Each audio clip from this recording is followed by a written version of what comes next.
Chers fans de foot, chers téléspectateurs, bonsoir à toutes et à tous et bienvenue au Clubhouse de Dribble. Nous avons vécu un week-end historique, un week-end pascal au Grand-Duché avec de bons résultats pour nos sportifs dans toutes les disciplines à travers beaucoup de compétitions sur la planète et sur notre sol des grands moments de football, à commencer par le deuxième sacre consécutif du FC Differdange 03 qui a empoché à Rosport sa 23e victoire sur la saison, qui a entériné donc le titre de champion de BGL League. Voilà pourquoi j'accueille, et une fois n'est pas coutume, je vais présenter notre invité en premier, un des joueurs le plus emblématique du club champion actuellement, meilleur buteur du club avec 14 réalisations, meilleur passeur en activité puisque son comparse Jorginho est parti sous d'autres cieux à l'hiver. Il n'a que 27 ans. En 3 ans dans la Cité du Fer, il a soulevé déjà une coupe et donc 2 trophées de champion. C'est Guillaume Trani. Bienvenue Guillaume, merci d'avoir accepté notre invitation. Bonsoir à tous et merci pour l'invitation. Ça fait plaisir de revenir un an après. Oui, et félicitations puisqu'on t'avait déjà accueilli après le premier titre de champion. C'est vrai.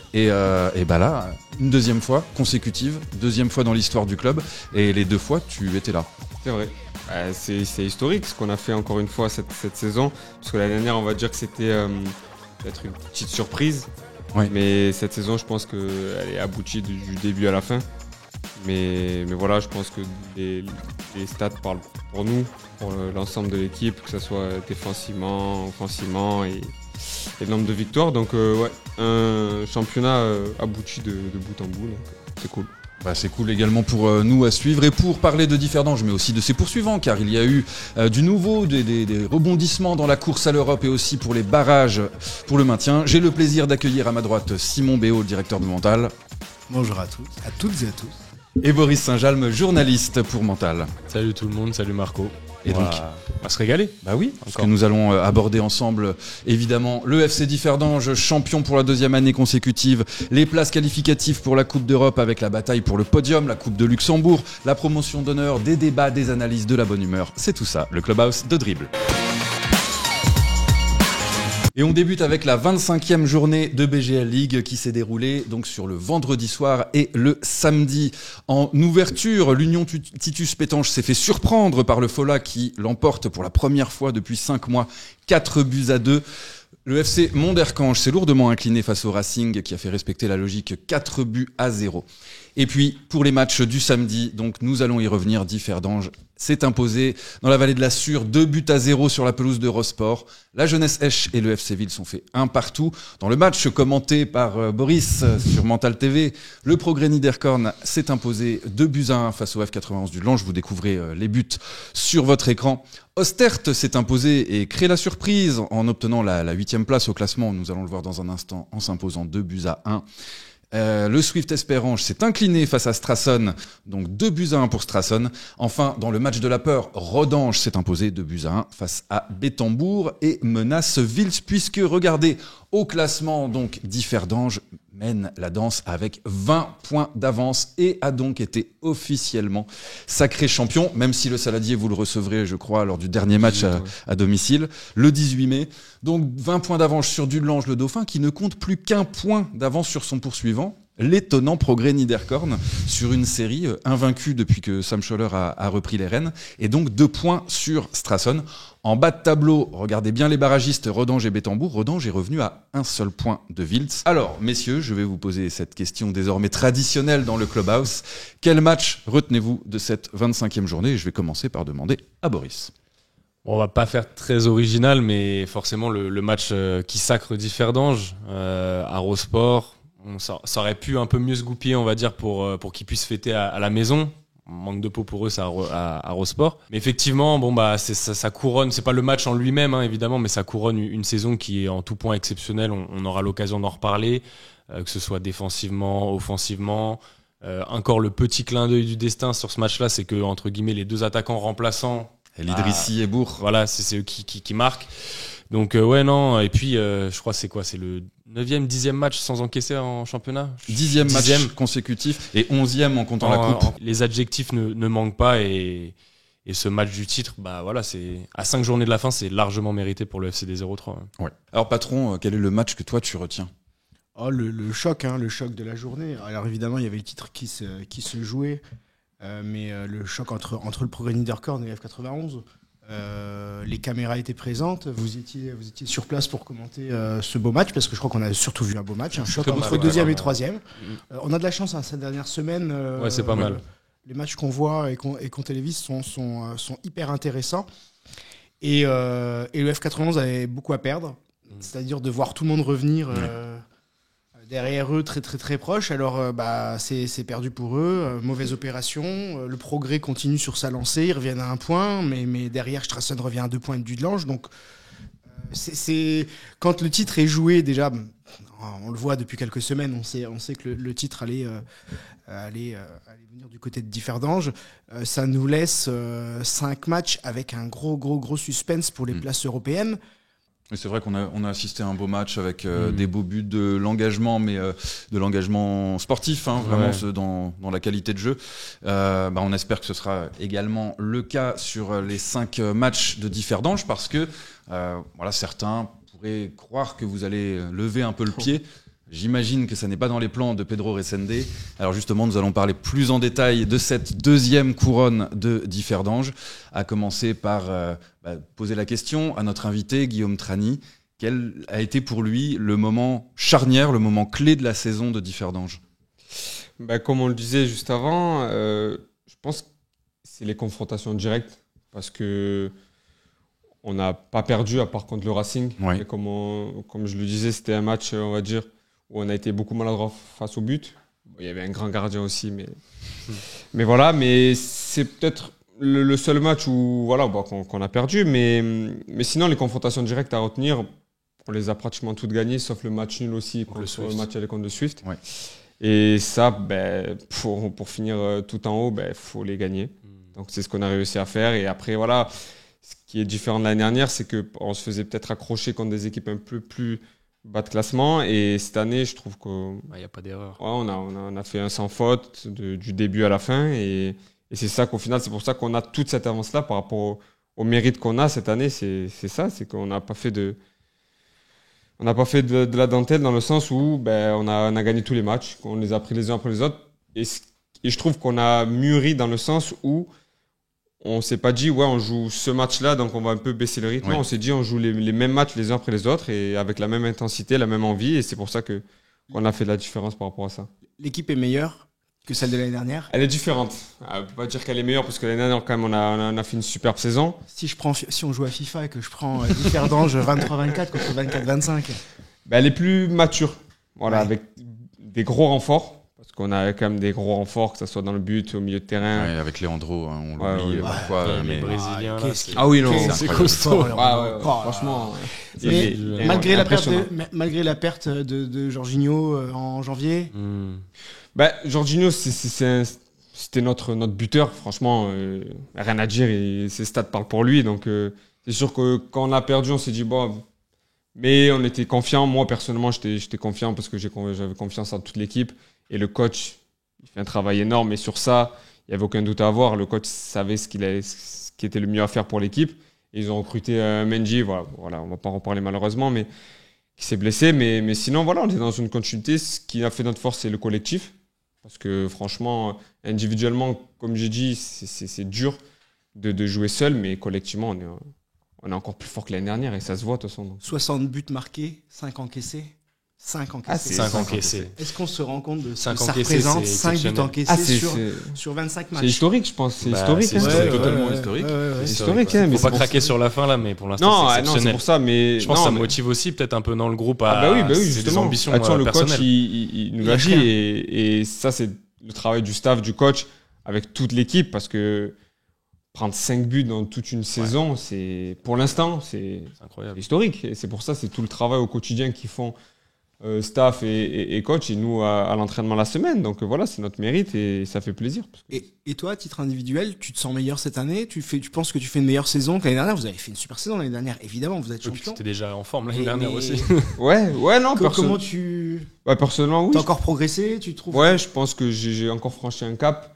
Même en termes de statistiques, je pense que j'ai fait plus de statistiques Oui, que l'année dernière. On le rappelle, tu es à 14 buts, 9 passes décisives. Oui, tu as. Ouais, je pense que défoncé tes c'est scores. aux physionomies de l'équipe, du collectif. L'équipe a fait un bond en avant, je pense que je l'ai fait avec. Parce que comme j'ai dit, dans chaque individualité se cache un collectif, parce que sans eux, je peux pas performer comme ça. Sans le coach non plus qui me donne autant de liberté, autant de confiance, je peux pas parce que vraiment, le mérite, je le remercie pour ça parce que c'est agréable de jouer avec un coach avec autant de liberté et que mentalement on soit relâché. Et ça pour un joueur, c'est très important. Et voilà, on a un collectif incroyable parce que derrière, il faut un travail énorme pour nous, justement, moi, offensivement, me donner plus de liberté pour performer. Et voilà, je pense que collectivement, on a fait un bond en avant, individuellement aussi. Donc, tout le monde est gagnant. Justement, collectivement, la force peut-être de l'équipe de Pedro Resende, c'est d'avoir réussi à remplacer Jorginho, non pas par une personne, même si André Mendy était prometteur, mais en fait la distribution des buts, elle est allée, tu le disais tout à l'heure Boris, au niveau des remplaçants, avec Andy Bour, avec Adam El Idrissi, au niveau d'Arthur Abreu qui a été super sub à plusieurs reprises depuis Guillaume la aussi, reprise, avec Guillaume, et en fait même Théo et Kevin se sont bien marqués. marqué quelques buts. Donc en fait, voilà, la force du collectif. La force collective a pris le pas sur les individualités. Exactement. Pour moi, mais ça, ce qui a été réussi pour pallier le départ de Jorginho, et c'est tout à votre honneur, est-ce que ça pourrait être envisageable pour pallier le départ de Guillaume Trani ? Parce qu'on rappelle, même si, alors, on est preneur d'un scoop, hein, mais même si tu ne vas pas donner d'informations, j'imagine, sur ton avenir dès ce soir, mais tu es en fin de contrat. Ouais, bien sûr, je suis en fin de contrat. Après, voilà, pour l'instant, je peux pas trop en parler, il n'y a rien de concret, voilà. J'ai des sollicitations, mais pour l'instant, je préfère me concentrer sur le reste de la saison. Voilà, j'ai discuté avec Guy Ferdange aussi, mais ils savent mes objectifs personnels. Donc, je m'en suis jamais caché Qui est de basculer vers le monde professionnel, oui, on imagine. Ça fait quelques C'est années la priorité.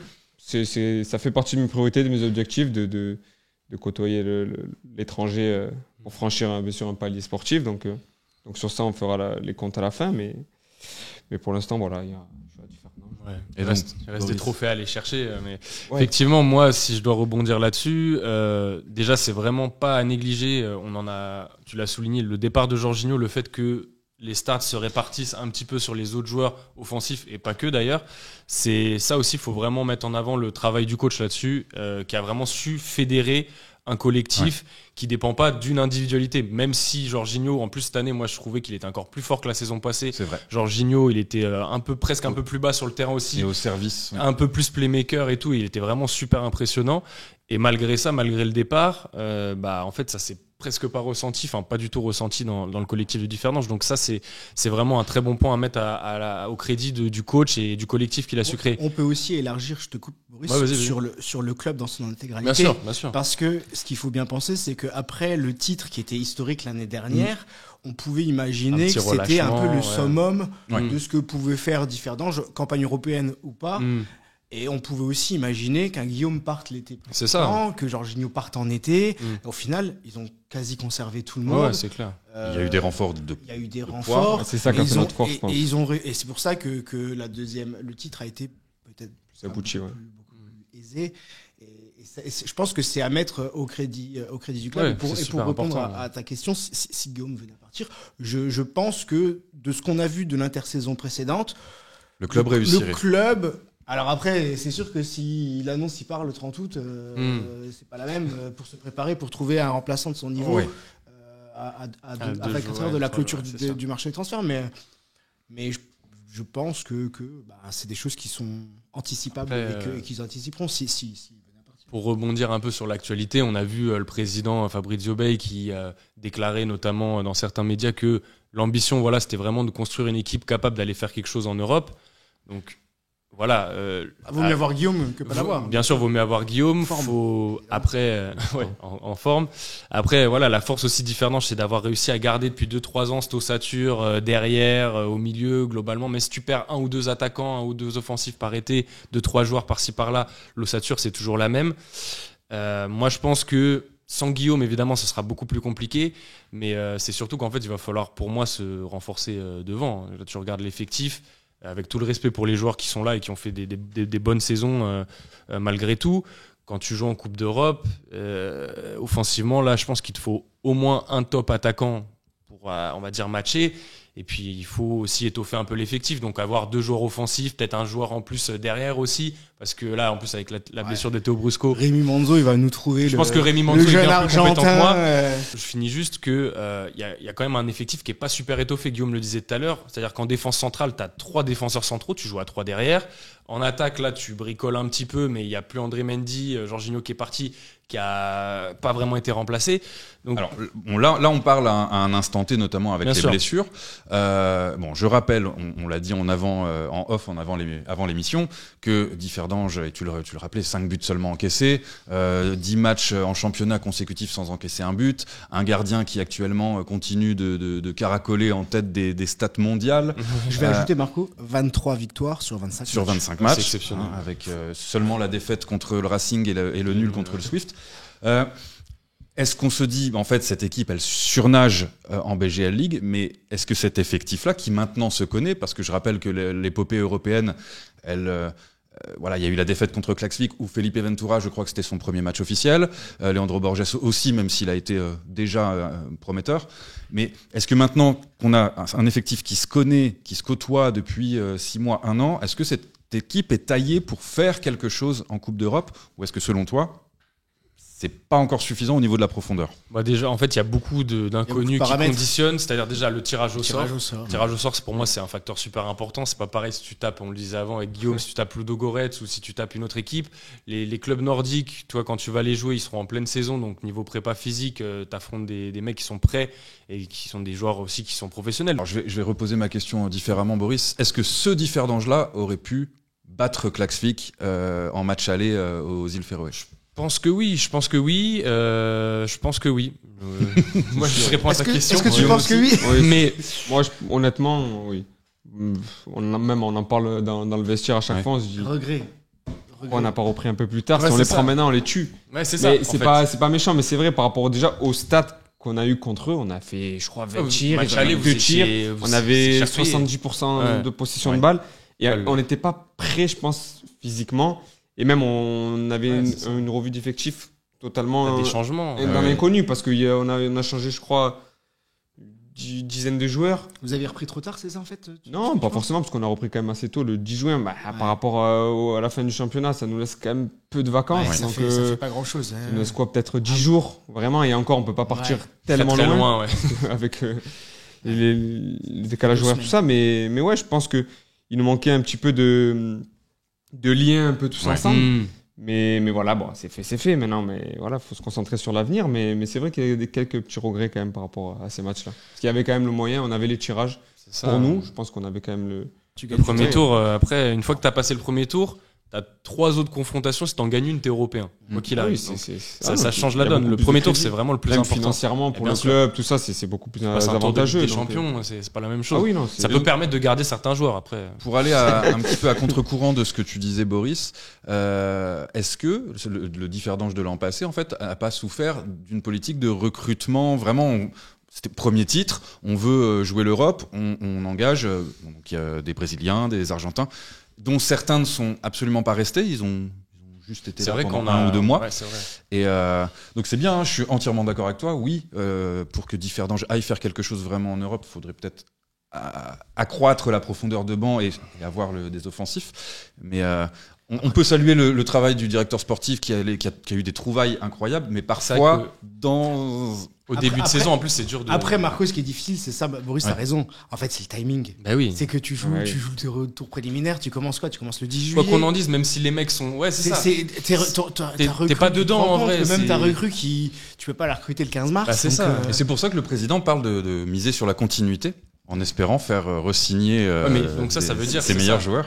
La continuité, on va le dire clairement, ça veut dire que tu gardes tes meilleurs joueurs. Donc tu gardes Guillaume, tous les autres qui sont en fin de contrat, tu es obligé de les garder et tu apportes cette plus-value. Moi, je pense que c'est devant que tu dois vraiment apporter une plus-value. Et aussi en défense, même si la défense, pour moi, tu dois pas la toucher, il faut quand même apporter 1 voire 2 centraux au cas où tu as des blessures, des suspensions, parce que cette saison de Differdange, elle se passe super bien, mais elle se passe super bien parce qu'il y a que peu de tu blessures. as peu de pépins, Ouais. notamment derrière. Après, il y a beaucoup d'inconnus. Il y a beaucoup d'inconnus, Il y c'est avait peut-être un peu beaucoup trop de tôt. nouveaux, Restons peut-être d'abord Athletics. sur la fête du titre. Bravo Tout à les fait. gars. Et puis surtout, il y a encore une coupe à aller chercher, à disputer du moins. Ah oui, Ouais. bah alors là, ce serait vraiment le triplé pour Differdange, parce qu'on le rappelle, Ouais, c'est Boris, vrai. Differdange a C'est également remporté le titre, la Du- coupe de ouais. futsal cette fois-ci. Ouais, c'est vrai, effectivement, mais avec un potentiel derby en demi.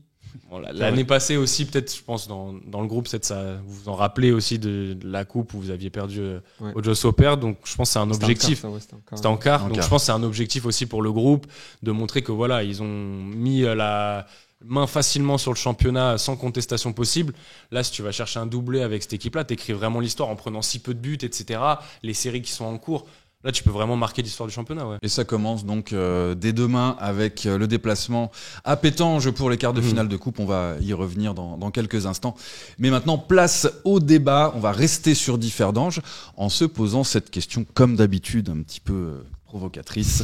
Messieurs, est-ce que ce Differdange-là est le plus beau champion de l'histoire moderne récente de la BGL League ? C'est-à-dire parmi les Fola, Swift et surtout le F91 du Delange. Est-ce que ce champion-là, c'est le plus beau ? Pour moi, tu as peu d'équipes déjà qui peuvent tenir la comparaison avec ce Differdange-là. Tu as le Dudelange de 2007-2008 qui est un peu dans la même veine, qui domine vraiment le championnat. Ils finissent avec plus de 20 points d'avance sur le Racing. Ils encaissent que 12 buts. Mais pour l'instant, Differdange est sur des standards encore plus élevés en termes notamment défensifs. Puisque 5 buts encaissés, là, il reste 5 matchs.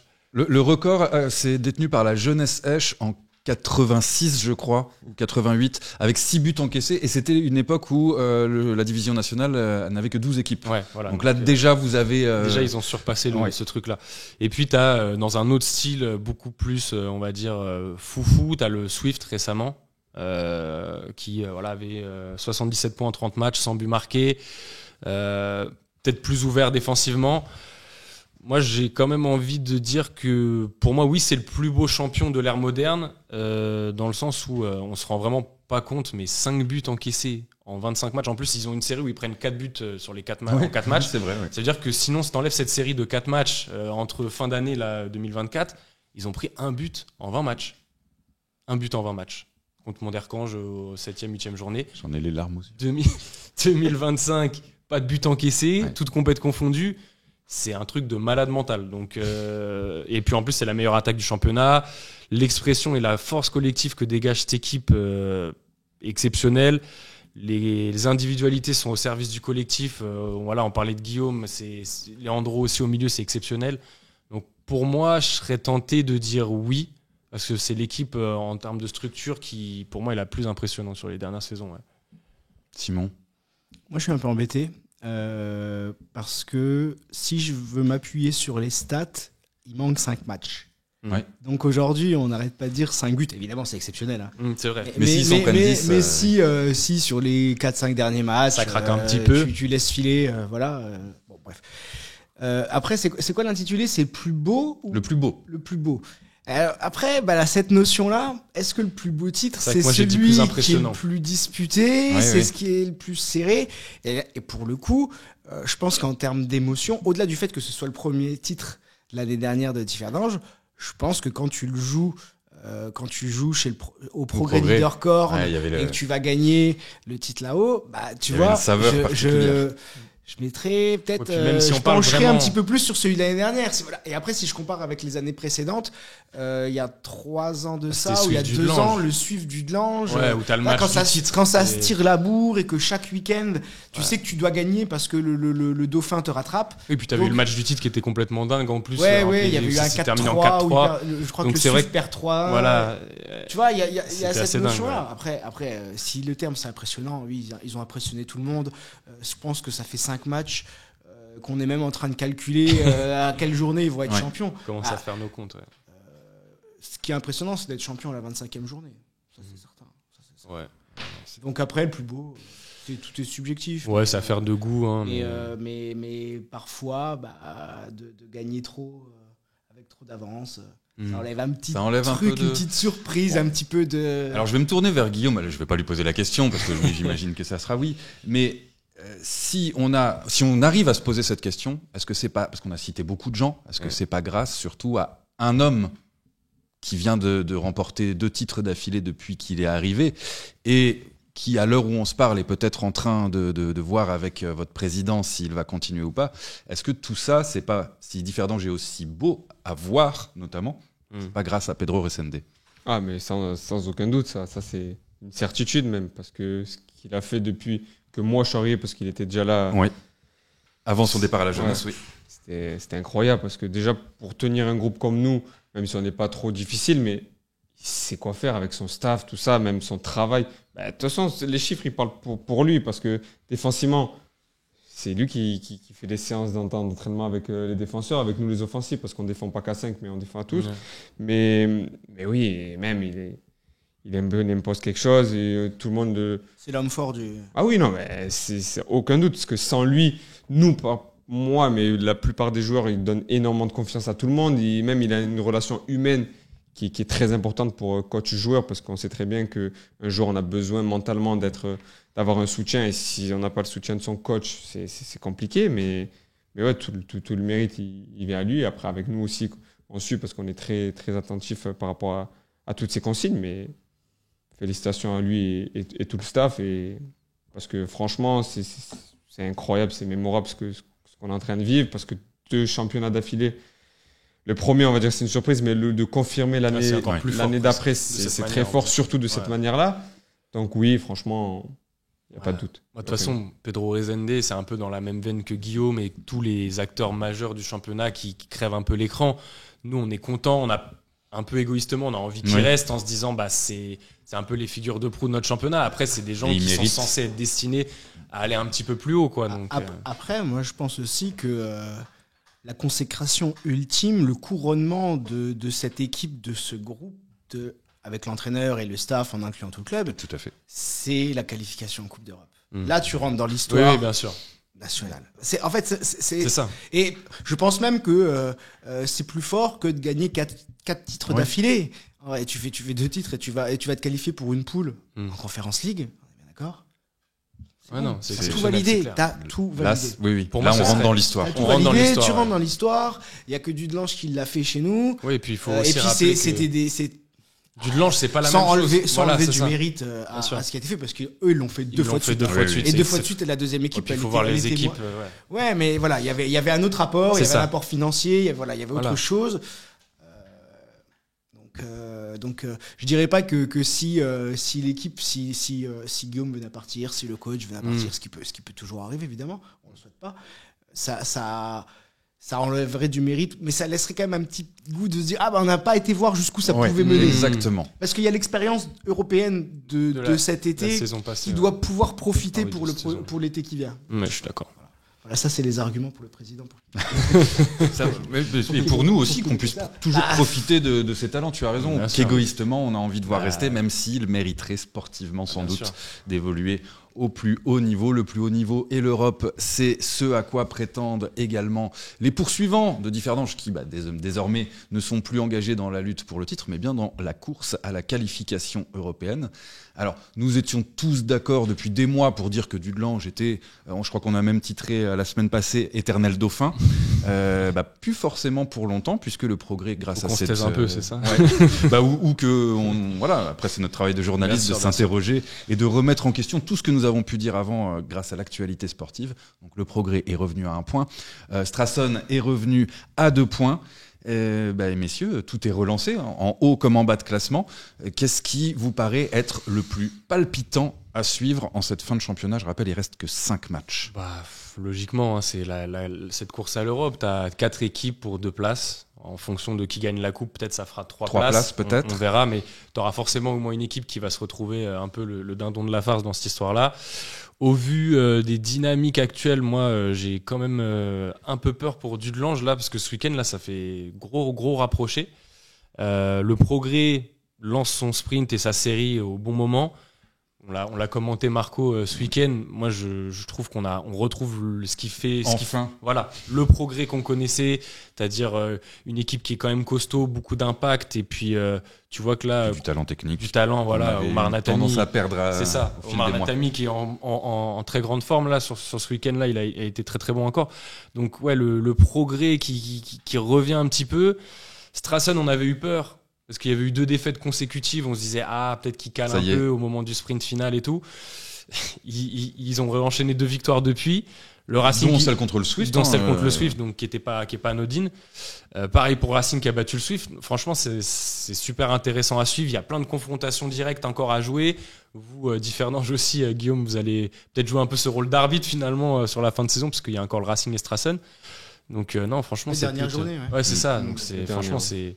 Ouais, non, mais c'est le calendrier beau, aussi qui va. Enfin, les rencontres, bien sûr. entre équipes, même s'il n'y en a pas tant que ça. Non, mais comme tu dis, les dynamiques, le progrès nous a impressionnés parce que y a, si on regarde les vidéos, les émissions d'il y a un mois, on les enterrait presque. Donc, non, ça va être.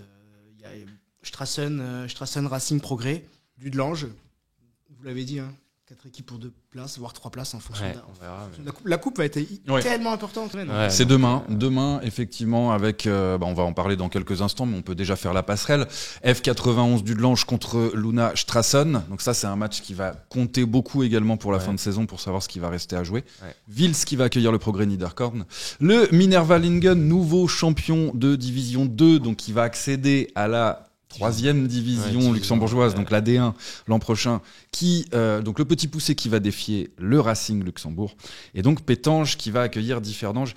Guillaume, les records d'invincibilité, les 0 buts encaissés, ça c'est quelque chose qui vous tient à cœur de garder jusqu'au bout? Oui, forcément, parce que voilà, on veut pas arrêter notre saison à 5 matchs de la fin. Moi, en tant que compétiteur, je veux gagner tous les matchs qui restent. Alors, de n'importe quelle manière, si on doit prendre des buts, on prendra des buts, mais si on peut rester sur ça, on restera sur ça. Et c'est vrai qu'on a tendance à dire, vu qu'on a été sacré assez tôt, de baisser un peu de rythme, mais le coach ne veut pas. Et nous, tous les joueurs dans le vestiaire, on se dit qu'on va aller jusqu'au bout, que ce soit en coupe et même les 5 matchs qui nous restent, parce que même potentiellement pour les autres concurrents qui jouent l'Europe ou le maintien, ça peut fausser quelque chose. Donc non, franchement, on va jouer les matchs de la même façon depuis qu'on a commencé le championnat, et j'espère que le niveau statistique défensif, elle restera la même, et offensif, on augmentera. Et voilà, encore, pour marquer encore un peu plus l'histoire, donc on va jouer normalement, quoi. Alors on va parler un tout petit peu de bas de classement avant de passer à la coupe, avec Rodange qui a fait la bonne opération et qui revient à 1 point de Vils seulement, donc pour échapper à la place de barragiste. Rodange a mis vraiment un coup d'accélérateur depuis la reprise et a gagné le match qu'il fallait là. Ouais, là c'est clair, ils sont sur 3 victoires consécutives. Même depuis la reprise, je trouve que, alors il y a eu des matchs où il y a eu des défaites, notamment contre Dudelange à la maison, je crois qu'ils perdent 3-1, mais c'était des matchs encourageants. Les résultats ne suivaient pas toujours. Là, ils sont sur une série de 3 victoires. C'est vraiment beaucoup en bas de classement. Tu as un Rodange-Vils avant-dernière journée qui va vraiment valoir très très cher. Et au vu des dynamiques, Rodange, là, sur les 5 derniers matchs, ils sont donc à 3 victoires. Tu as Vils qui marque un peu le pas. Bétambourg, je pense maintenant, ça va être un peu difficile pour sortir cette place de barragiste. En queue de tableau, finalement. Mais tu auras presque peut-être une finale pour le maintien, enfin pour savoir qui est barragiste et qui est maintenu à l'avant-dernière journée, peut-être. Après si Rodange continue sur cette lancée, ça peut... Au vu des dynamiques, moi, Rodange, attention, je pense qu'ils sont capables. Ça peut être inquiétant pour Vils. Pour Vils, attention. Alors là, on a parlé des 2 promus. Il y en a un 3e que tu connais bien, Guillaume, puisque tu es passé par l'US Ostert. Ça va faire plaisir de les voir aussi haut dans le classement. Là, ils sont à la 8e position, à seulement 2 points de Mondorf. Ah oui, non, en plus, on les joue ce week-end. J'ai plein d'amis qui jouent encore là-bas. Et je sais que chaque année, il y a des super joueurs dans cette équipe. Donc, qu'ils soient aussi hauts, ça me fait plaisir, parce que je suis régulièrement en contact avec eux et je sais que c'est des joueurs qui méritent. Donc félicitations à eux. Bon, on les jouera ce week-end, on ne sera pas. Mais voilà, mais en tout cas. Ils surperforment souvent face aux gros. Ouais, c'est vrai que contre les gros. C'est pour ça qu'ils sont à cette place-là, je pense, parce que c'est leur mérite. Ils ont une très bonne équipe. Donc voilà, félicitations à eux, et j'espère à part contre nous, qui finiront le plus haut possible. Que les 4 derniers matchs seront sur une bonne lancée. Bon, il y a d'autres promus sur la division inférieure qui font le boulot. Je pense évidemment à Bisson en promotion d'honneur. On parle tout de suite après de la coupe. Alors, s'est déroulé également ce samedi, Pascal, la 25e journée de promotion d'honneur. Le vendredi en avant-match, l'Avenir Bégun l'avait emporté 3-2 contre Foylen. Bisson donc a fait le travail contre Berbourg en s'imposant 4-1 et donc en reléguant Berbourg assez loin au classement. Kerjeng s'est fait peur et a perdu 1-3 face à la Résidence Valferdange qui pourrait venir être la surprise des barragistes.